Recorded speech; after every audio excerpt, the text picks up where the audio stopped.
Step out the car for me, sir. What though? Yeah, I'm gonna tell you. 1 second. You got a traffic warrant. So you told me to jump for a traffic warrant? Yes, sir. You up here, bro. You didn't show up to court. I didn't know that. When for what though? I guess you received a ticket or something that you didn't pay. Welcome back to Law and Crime Diaries, the channel dedicated to examining America's most complex and controversial criminal cases with clarity, precision, and a commitment to uncovering the truth behind the headlines. Before we continue, please do not forget to like, subscribe, and turn on notifications so you never miss our in-depth reporting on the country's most pressing legal stories. Tonight's investigation centers on rapper Tekashi 6ix9ine, legal name Daniel Hernandez, a figure whose life has become inseparable from crime, courtroom battles, and constant public scrutiny. Just when it seemed his legal troubles could not escalate further, a new arrest has placed him back under the unforgiving glare of the justice system. According to law enforcement reports, Hernandez was taken into custody after officers conducted a vehicle search during what began as a routine traffic stop. The incident unfolded on a busy Florida roadway, where deputies initiated the stop after observing erratic driving patterns and multiple equipment violations. What began as a standard law enforcement interaction quickly escalated when officers reported detecting the odor of narcotics coming from the interior of the vehicle. As deputies proceeded with their investigation, Hernandez's behavior reportedly became tense and visibly strained. Officers directed him to exit the vehicle, and he complied, though investigators noted heightened agitation. A probable cause search was conducted, and inside the vehicle, officers reported discovering controlled substances, including quantities consistent with possession charges. The substances recovered were packaged in a manner that immediately raised suspicion and prompted officers to secure the vehicle and place Hernandez under arrest.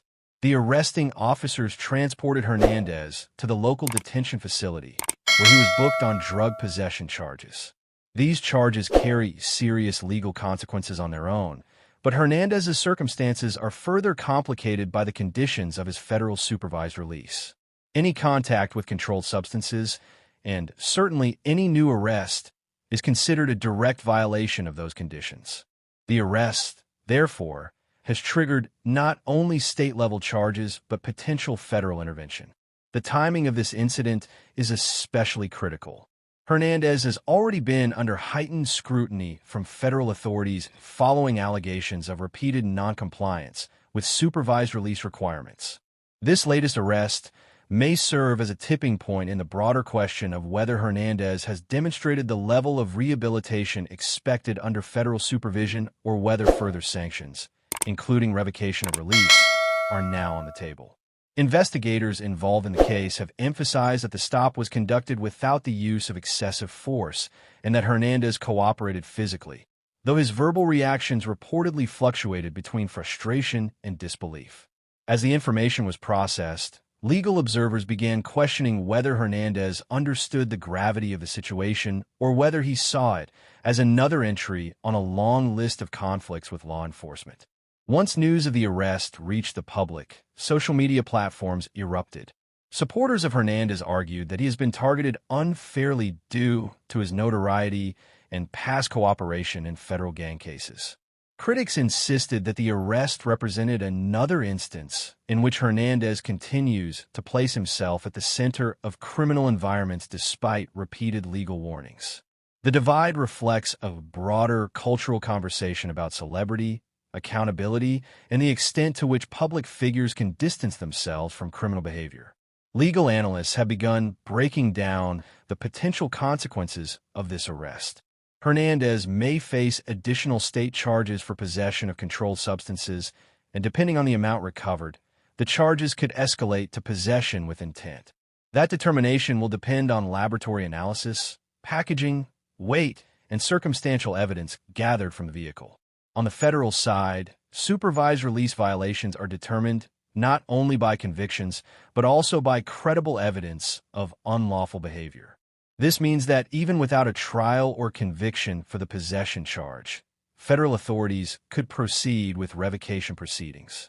In such situations, the sentencing judge may impose additional prison time, extend the supervised release period, or modify the conditions under which Hernandez must live. Complicating matters further is Hernandez's long history with the criminal justice system. His cooperation in high-profile gang cases drastically reduced his earlier sentence, but also placed him under a microscope. Prosecutors allowed him a second chance at rebuilding his life, but that opportunity is now in jeopardy. Legal observers note that courts typically show less leniency when a defendant with a documented path toward rehabilitation continues to violate the law. As details continue to emerge, Hernandez's legal team is expected to challenge aspects of the search, the arrest, and the evidence collection. Defense attorneys may argue that the stop lacked sufficient grounds or that the search exceeded lawful parameters. They may also attempt to question chain of custody procedures or forensic analysis. However, in many drug possession cases, especially those involving supervised release defendants, the evidence itself becomes the central pillar of the legal argument. In the hours following the arrest, Hernandez remained mostly silent publicly. Sources close to him express concern about his emotional state, noting that he feels overwhelmed by the constant pressure of public criticism and legal threats. Whether this leads to a shift in behavior or further confrontation with the law remains uncertain. What is clear, however, is that this arrest represents a significant turning point. If the allegations are substantiated, Hernandez faces not only immediate legal consequences, but long-term ramifications that may reshape his career, his personal freedom, and his future involvement with the criminal justice system. As the case develops, Law and Crime Diaries will continue monitoring every detail, from courtroom filings to investigative updates and legal commentary. This channel remains committed to delivering clear, factual, and comprehensive analysis of the incidents that shape America's criminal landscape. Thank you for watching Law and Crime Diaries. Stay informed, stay aware, and until the next report, take care.